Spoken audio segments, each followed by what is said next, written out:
Good morning student. हमने बात की थी BA-BSc सेकेंड ईयर ज्योग्राफी में जर्मन विचारधारा चल रहा था अपना। कौन सी विचारधारा चल रहा था? जर्मन विचारधारा। और लास्ट हमने कौन सा पढ़ा था? लास्ट हमने पढ़ा था इसमें रीटर तक हम इसका अध्ययन कर चुके थे। आगे बात करेंगे 4th नंबर पर रेटजेल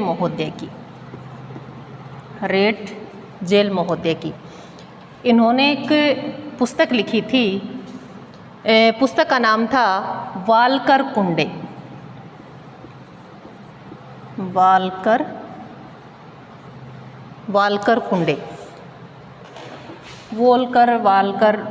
इस अकॉर्डिंग लिखा जाता है। वाल्कर कुंडे। खंड थे इसके 3। जर्मन भाषा का शब्द है। वाल्कर कुंडे एक पुस्तक लिखी थी। कितने खंडों में लिखी थी? 3 खंडों में। इस पुस्तक का अंग्रेजी में अनुवाद किया था। अंग्रेजी में अनुवाद किस नाम से किया गया था? The history of Mankind. History of Mankind. Ratzel महोदय ने पुस्तक लिखी थी। वाल्कर कुंडे। खंड कितने थे? 3। इसी पुस्तक का अंग्रेजी में अनुवाद किया गया था। किस नाम से? या हम कह सकते हैं कि इसी पुस्तक को अंग्रेजी में लिखा गया था, लेकिन पुस्तक का नाम परिवर्तित हो गया था। किस नाम से लिखी उन्होंने? The history of Mankind. Ratzel का आप एक प्रसिद्ध ग्रंथ है एंथ्रोपोजियोग्राफी।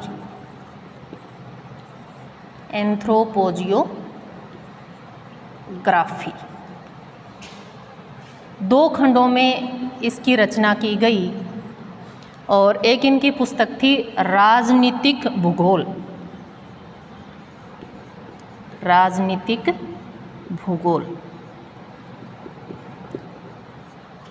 रेटजेल महोदय थे। वाल्कर कुंडे पुस्तक लिखी थी। खंड थे 3। इसी पुस्तक का अंग्रेजी में अनुवाद किया गया था द हिस्ट्री ऑफ मैनकाइंड। और एंथ्रोपोजियोग्राफी लिखी थी। खंड कितने थे उसके? 2 खंड थे। और एक और पुस्तक लिखी थी, एक नए ग्रंथ की रचना की थी उन्होंने, जिसका नाम था राजनीतिक भूगोल। इन्होंने एक संकल्पना दी थी। संकल्पना का नाम था लेबेंस राम संकल्पना। लेबेंस राम की संकल्पना। इसमें इन्होंने ऐसे कहा था कि ऐसा भौगोलिक क्षेत्र जिसमें जीवित जीव रहते हैं या पाए जाते हैं। तो इन्होंने एक संकल्पना दी थी। संकल्पना का नाम था लेबेंस राम, और जिसमें इन्होंने कहा था कि ऐसा भौगोलिक क्षेत्र जिसमें जीवित जीव रहते हैं या वो जीव पाए जाते थे। ये थे हमारे जर्मन विचारधारा के भूगोलवेता। आगे हम बात करेंगे जर्मन के बाद ये सारे निश्चयवाद के समर्थक थे। आगे हम बात करेंगे फ्रांसीसी विचारधारा की।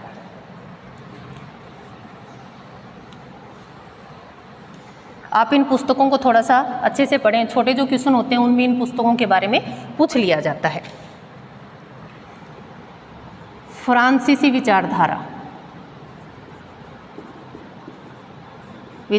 कौन सी थी? फ्रांसीसी। इसमें फ्रांस के जितने भी विद्वान थे उन सभी को क्या किया जाता है? शामिल किया जाता है। देखिए इसमें क्या था? संभववाद आ गया था। संभववाद। मैंने आपको निश्चयवाद में बताया था कि प्रकृति प्रबल होती है, लेकिन संभववाद में प्रकृति क्या करती है? हमारे सामने संभावनाएं व्यक्त करती है और मनुष्य क्या करता है? उन संभावनाओं का उपयोग करता है और अपने जीवन स्तर में परिवर्तन कर लेता है। तो इसमें मुख्य कौन है? मानव। मुख्य कौन है? मानव मुख्य।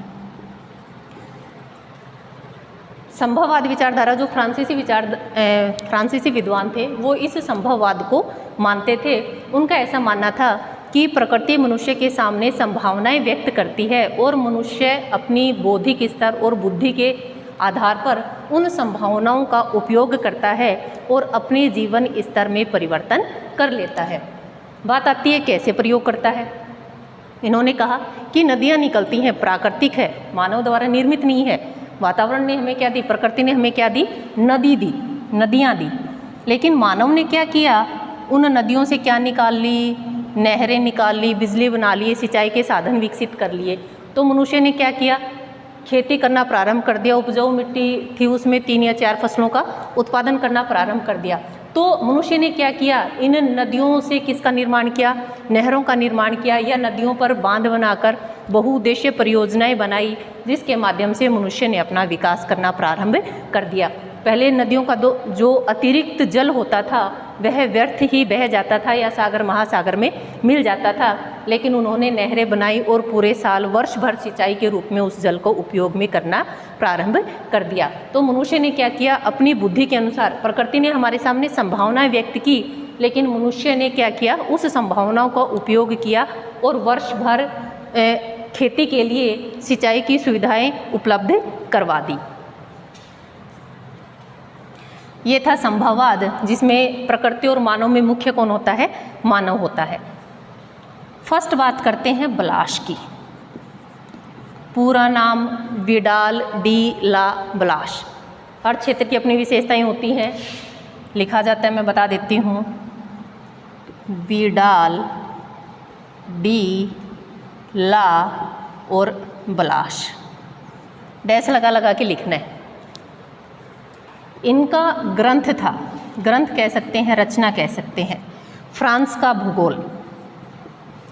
ग्रंथ का नाम है फ्रांस का भूगोल। सेकंड इन्होंने रचना लिखी पूर्वी फ्रांस का भूगोल। फ्रांस का था तो फ्रांस के बारे में लिखा इन्होंने, पूर्वी फ्रांस का भूगोल। तीसरा इन्होंने लिखा मानव भूगोल के सिद्धांत। मानव भूगोल के सिद्धांत, ये थी इनकी पुस्तकें ब्लास महोदय की। फ्रांस का भूगोल, पूर्वी फ्रांस का भूगोल, और तीसरी है मानव भूगोल के सिद्धांत। इन्होंने संभववाद के लिए एक बात कही थी कि जो प्रकृति है, प्रकृति परामर्शदात्री के, प्रकृति परामर्शदात्री के अतिरिक्त कुछ नहीं है। परामर्शदात्री के अतिरिक्त कुछ नहीं है। कई बार छोटे क्वेश्चन में पूछ लिया जाता है कि ये डेफिनेशन किसने दी, तो किसने दी, ब्लास ने। इन्होंने कहा कि प्रकृति परामर्शदात्री के अतिरिक्त कुछ नहीं है, सिर्फ मनुष्य को परामर्श देती है और मनुष्य अपने बुद्धि और विवेक के अनुसार क्या करता है, उसमें परिवर्तन करने की क्षमता रखता है। सिर्फ वह आपके लिए परामर्श का कार्य करती है। आगे का कार्य किसका है, मानव का, क्योंकि इस विचारधारा में मुख्य स्थान किसको दिया गया है, मानव को मुख्य स्थान दिया गया है। तो ब्लास महोदय ने परिभाषा दी थी कि जो प्रकृति है परामर्शदात्री के अतिरिक्त कुछ भी नहीं है, कि उसका काम सिर्फ क्या है, परामर्श करना है, आपको सलाह देना है। आगे वाला कार्य किसका है, मानव का है, और मनुष्य उसी अनुसार क्या कर लेता है, वातावरण में परिवर्तन कर लेता है। सेकंड बात करेंगे, आगे हैं हमारे पास जीन ब्रून्स।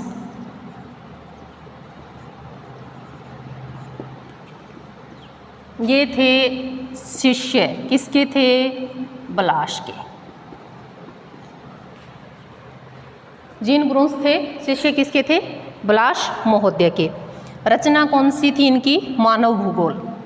ये जो मानव भूगोल है, बहुत सारे भूगोलवेताओं ने लिखा है इसको।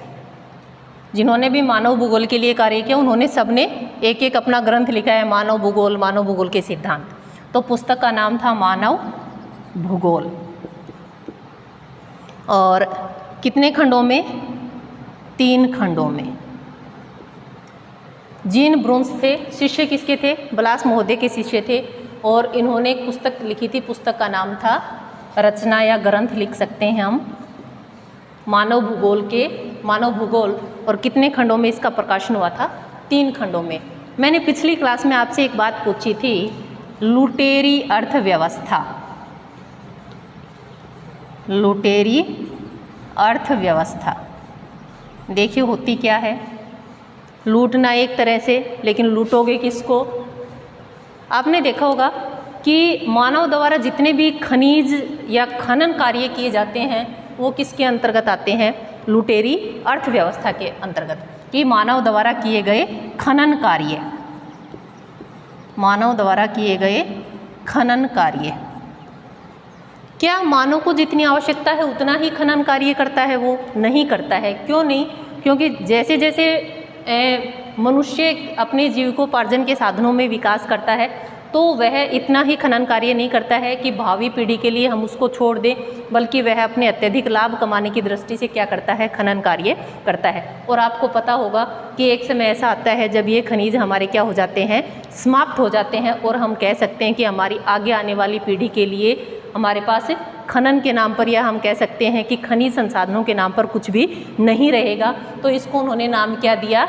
लुटेरी अर्थव्यवस्था। कि हम भावी पीढ़ी के लिए कुछ भी नहीं रख रहे हैं, जो भी है अपने स्वार्थ के लिए हम क्या कर रहे हैं? उन खनिजों का अधिक से अधिक दोहन कर रहे हैं, जितनी हमें आवश्यकता उससे हम अधिक उनका दोहन कर रहे हैं। इसलिए इसको नाम क्या दिया? लुटेरी अर्थव्यवस्था।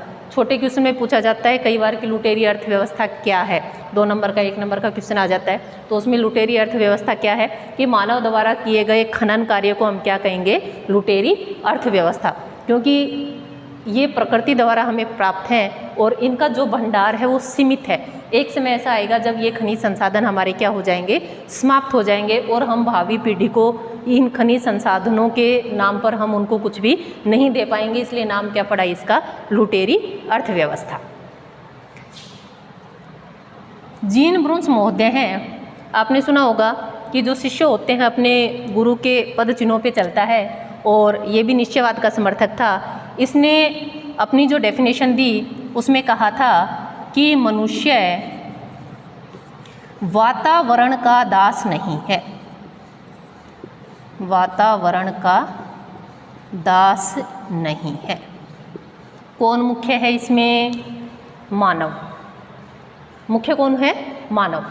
कि मनुष्य वातावरण का दास नहीं है, सही बात है कि मनुष्य अपनी बुद्धि से क्या कर सकता है? इस वातावरण में परिवर्तन कर सकता है, इसलिए वह वातावरण का दास नहीं है। संभववादी जो विचारक थे उनकी इस प्रकार की विचारधारा थी, इसमें मनुष्य को मुख्य बताया गया है।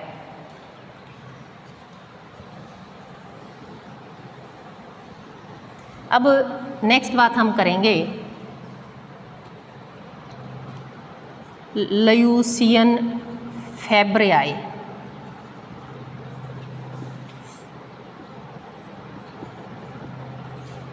ये सबसे अच्छा विद्वान था। जो संभववाद शब्द है उसका प्रयोग किसने किया था? किसने किया था? लूसियन फैब्रे ने।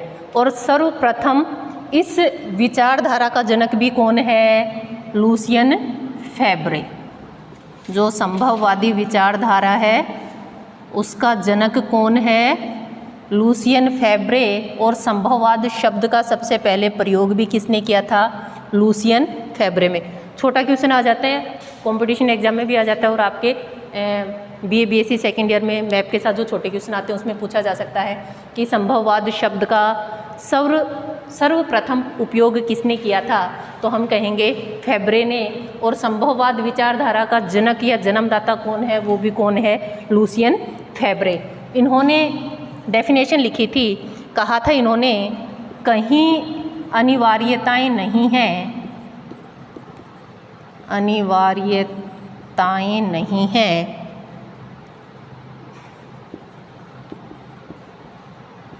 सर्वत्र संभावनाएं हैं।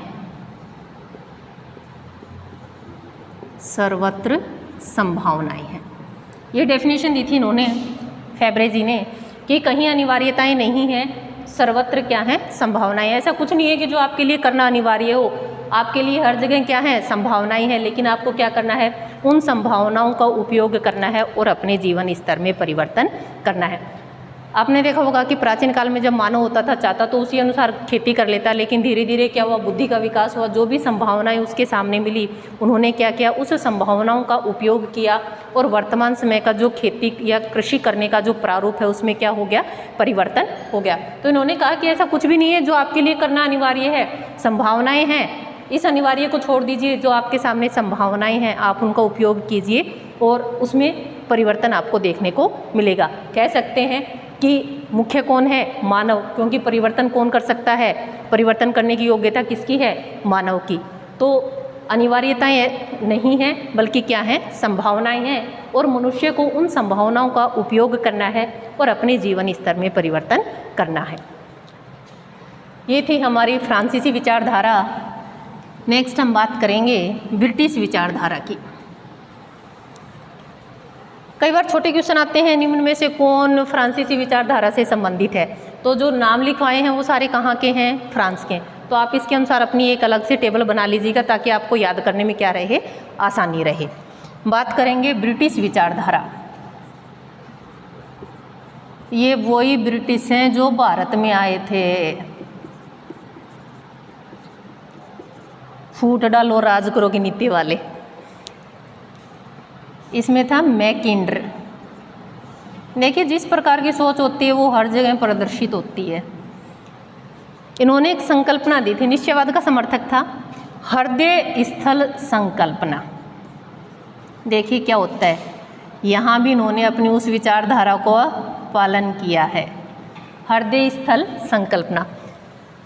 इसमें क्या होता है कि यूरोप और एशिया महाद्वीप की सम्मिलित सीमा पर स्थित भूभाग जो सामुद्रिक शक्तियों के प्रभाव से दूर होने के कारण कैसा माना जाता था, एक सुरक्षित क्षेत्र माना जाता था।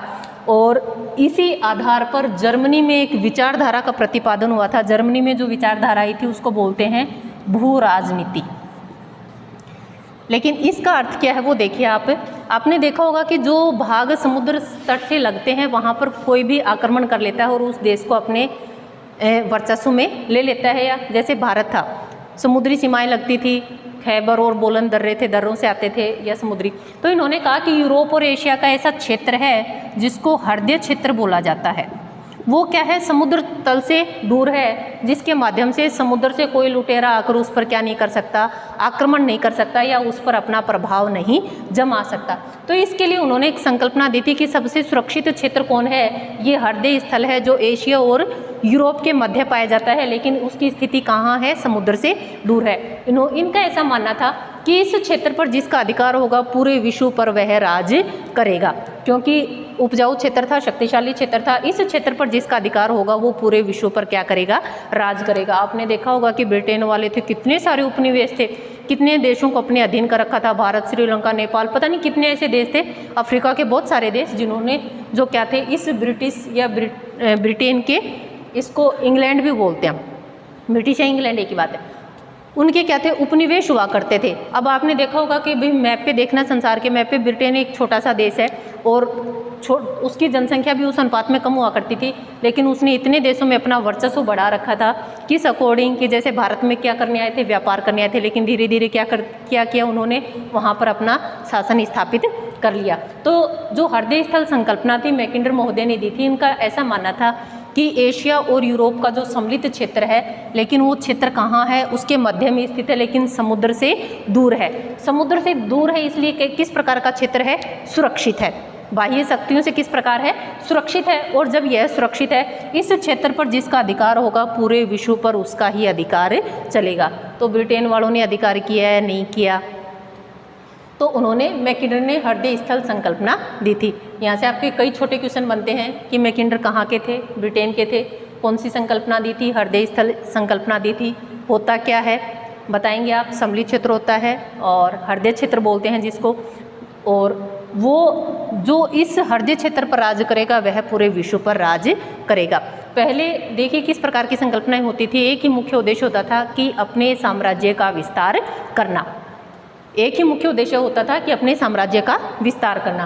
अब उसके अनुसार क्या चलती थी, अलग अलग संकल्पनाएं चलती थी, और इसी संकल्पना का जर्मनी पर भी प्रभाव रहा, जहाँ पर उसे भू राजनीति के नाम से जाना जाता है। जर्मनी में भी इसी प्रकार की एक संकल्पना आई थी, लेकिन जर्मनी में नाम क्या पड़ा था उसका, भू राजनीति, कि इस क्षेत्र में किस प्रकार से इस क्षेत्र का राज रहेगा। इनकी एक पुस्तक थी, मैकिंडर महोदय की पुस्तक थी लोकतंत्रीय आदर्श एवं वास्तविकता, लोकतंत्रीय आदर्श एवं वास्तविकता।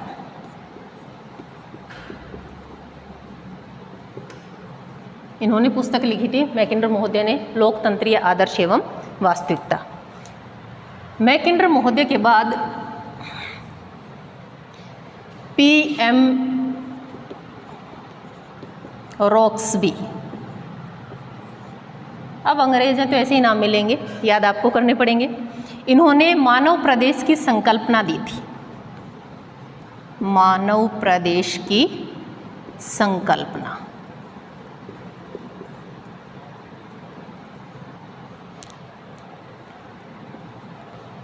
उसके बाद आए हर्बर्टसन। हर्बर्टसन इन्होंने दी थी क्या? ये अलग अलग विचारधारा के थे। जैसे बीच वाले संभववाद के थे, ये अपने अनुसार अलग अलग थे। इन्होंने मानव प्रदेश को कहा कि अगर हमें मानव भूगोल का वर्णन करना है तो पहले उसको प्रदेशों में बांटे, फिर उसका एक साथ उसका क्या करें, वर्णन करें। हर्बर्टसन आए, इन्होंने प्राकृतिक प्रदेशों की संकल्पना दी। प्राकृतिक प्रदेशों की संकल्पना दी। इनका ऐसा मानना था कि जो भी क्षेत्र है हम उसको पहले प्राकृतिक प्रदेशों में बांटेंगे, छोटे छोटे भागों में बांटेंगे, फिर उन सभी का एक साथ वर्णन करेंगे। अगर इस प्रकार से हम वर्णन करते हैं तो जो भी परिणाम हमारे सामने आते हैं वो हमें अच्छे परिणाम हमें प्राप्त होंगे। कि एक अगर बड़े क्षेत्र का वर्णन करें तो इतने अच्छे से आप नहीं कर पाओगे, ताकि उस क्षेत्र को छोटे छोटे प्रदेशों में डिवाइड करें, क्योंकि हर क्षेत्र की अपनी विशेषता पाई जाती है। और फिर हर्बर्टसन महोदय थे, उन्होंने सबसे पहले प्राकृतिक प्रदेशों को छोटे छोटे भागों में बांटना और उसकी संकल्पना का प्रतिपादन किया था। आगे बात करेंगे हम अमेरिकन विचारधारा की। आर्थिक भूगोल में हर्बर्टसन महोदय का विशेष योगदान पाया जाता है, क्योंकि कृषि प्रदेश या नियोजन उनके अनुसार प्रदेशों को बांटने का कार्य किया जाता है। नेक्स्ट है हमारा या लास्ट है अमेरिकन विचारधारा। अमेरिकन विचारधारा। अमेरिकन विचारधारा में सबसे फेमस नाम कौन था? रेडजेल की शिष्या कौन थी? पूजा बताइए कौन थी? सैमपोल। याद आ गया कुछ? सैमपोल थी। शिष्या किसकी थी? रेडजेल की। रेडजेल। ग्रंथ कौन सा लिखा था? भौगोलिक वातावरण का प्रभाव।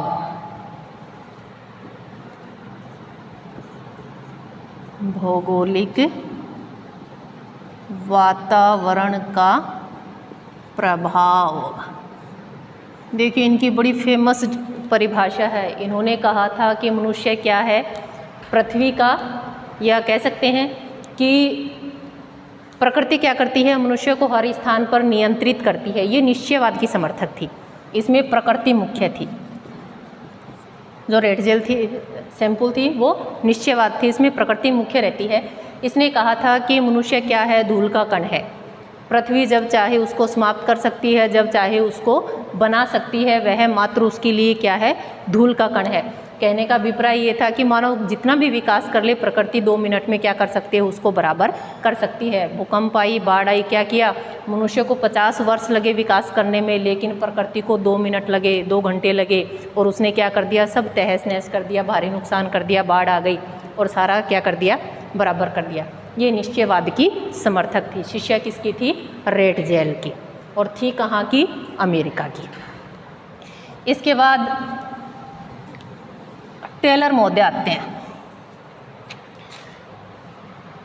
पहले हंटिंगटन की बात करते हैं। हंटिंगटन, देखो मैंने बताया था हंटिंगटन के अनुसार मानव भूगोल के तथ्य है, एक भौतिक दशाएं और दूसरी मानवीय दशाएं, पढ़ चुके हैं हम पहले। निश्चयवादी था, मुख्य ग्रंथ था। इस ग्रंथ को अच्छे से याद कर लेना, बहुत बार पूछा जाता है। सभ्यता एवं जलवायु। सभ्यता एवं जलवायु। देखिए इसमें इसने वर्णन किया था कि जिस प्रकार की जलवायु होती है उसी प्रकार की वहाँ पर सभ्यता भी विकसित होती है। और दूसरा इन्होंने लिखा था मानव भूगोल के सिद्धांत। मानव भूगोल के सिद्धांत। ये वाली पुस्तक नहीं पूछी जाएगी तो एंथ्रोपोजियोग्राफी पूछी जाएगी, क्योंकि ये बुक मैं अभी 3-4 बार लिखवा चुकी हूँ। कि उन्होंने भी मानव भूगोल के बारे में लिखा। उसका रीज़न क्या था, जितने भी भूगोलवेता थे वो मानव भूगोल पर बल दे रहे थे और उन्होंने मानव भूगोल या मानव भूगोल के सिद्धांत के नाम से क्या की थी, अपनी पुस्तक की रचना की थी। हंटिंगटन महोदय आते हैं, मुख्य ग्रंथ था इसका, ये वाला इंपॉर्टेंट है, इसको ध्यान रख लेना, कई बार एग्जाम में पूछा जाता है कि सभ्यता और जलवायु, इसको इंग्लिश में भी पूछ लिया जाता है। सिविलाइजेशन एंड क्लाइमेट किसकी पुस्तक है? सभ्यता को बोलते हैं सिविलाइजेशन और जलवायु को बोलते हैं क्लाइमेट। सिविलाइजेशन एंड क्लाइमेट किसकी पुस्तक है? हंटिंगटन की है। हिंदी और इंग्लिश दोनों में उसको पूछा जा सकता है। और लास्ट आ गए हमारे, कौन आ गए? टेलर महोदय।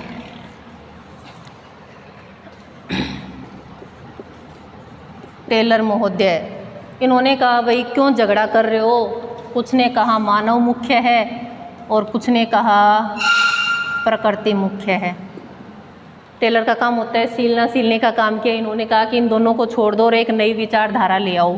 कौन सी? रुको और जाओ। रुको और जाओ, नवनिश्चयवाद कह सकते हैं हम इसको। और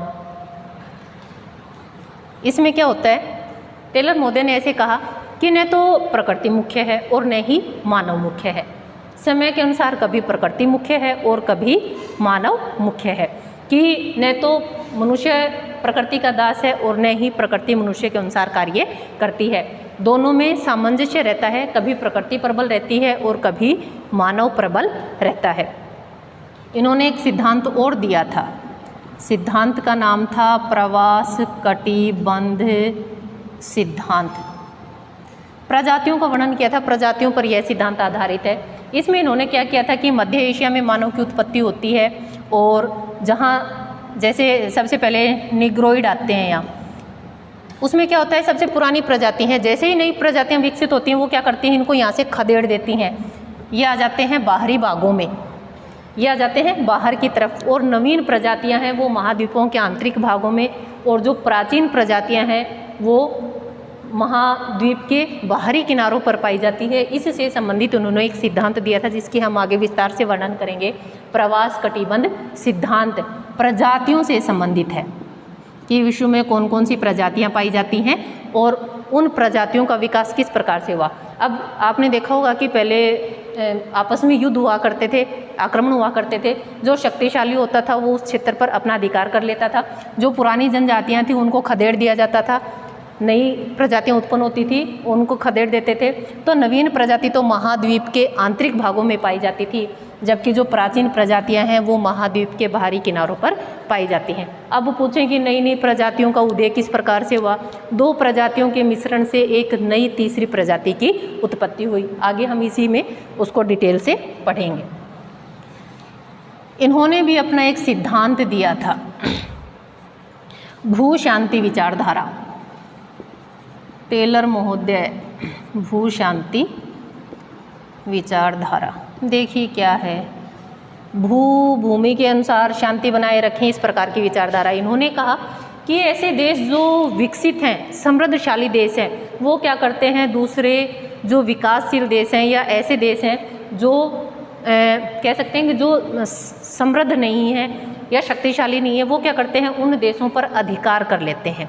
क्या कर लेते हैं, जो विकसित देश, विकासशील देश हैं, जो समृद्धशाली देश हैं, वो क्या करते हैं, कमज़ोर देशों पर अधिकार कर लेते हैं। उन्होंने कहा कि आप उन पर अधिकार मत करें, बल्कि उनकी सभ्यता संस्कृति है उनका सहयोग करें, ताकि वो भी अपने देश का विकास कर सकें और आगे बढ़ सकें। इसलिए नाम क्या दिया था, भू शांति विचारधारा। जबकि क्या होता है, शक्तिशाली देश कमज़ोर देश पर आक्रमण करता है और उसको अपने अधिकार में ले लेता है। जबकि भू शांति जो विचारधारा थी उसमें ऐसा कहा गया था कि जो शक्तिशाली देश है, कमज़ोर जो देश है उसका साथ दे, सभ्यता का विकसित करे, सभ्यता और संस्कृति द्वारा उस देश का विकास करे। इस प्रकार की जो विचारधारा थी वो थी भू शांति विचारधारा, कि विश्व में किस प्रकार शांति की स्थापना की जा सकती है। लेकिन जो विचार थे वो उसके विपरीत हुआ करते थे। जो शक्तिशाली देश थे कमज़ोर देशों पर अपना अधिकार जमा लिया करते थे। इन्होंने भू शांति की विचारधारा इसलिए दी कि हमें उन पर अधिकार नहीं जमाना चाहिए, बल्कि क्या करना चाहिए, उनका सहयोग करना चाहिए। संस्कृति और प्रविधि के माध्यम से उन देशों का विकास किया जाना चाहिए। ये थी हमारी विचारधाराएं। और इसमें एक बात और बता देती हूँ आपको, जैसे संभववाद विचारधारा आती है, या निश्चयवाद विचारधारा आती है, तो इसमें जितने भी ये विचारक हैं उन सभी का आपको उसमें वर्णन करना है कि इन्होंने ये पुस्तक लिखी थी, ये बात कही थी। अब पूछा जाए, क्वेश्चन आ जाए आपके संभववाद पर टिप्पणी लिखें या संभववाद का क्वेश्चन करें, तो आपको क्या करना है, जितने भी संभववादी विचारक थे उन सभी का वर्णन यहाँ पर करना है। तो आपके इसमें दो तरह से क्वेश्चन कंप्लीट होते हैं, एक तो अमेरिकन विचारधारा के अनुसार और दूसरा जो वाद आए, संभववाद, निश्चयवाद, नवनिश्चयवाद, तो इनका वर्णन हम इस प्रकार से करेंगे। नेक्स्ट कल हम मिलेंगे मानव भूगोल के सिद्धांत के साथ, और आप सभी स्टूडेंट से रिक्वेस्ट है कि आप कमेंट करें ताकि आपके सामने जो भी समस्याएं हैं हम उनसे अवगत हो सकें और आपकी उन समस्याओं का हम निराकरण कर सकें। धन्यवाद।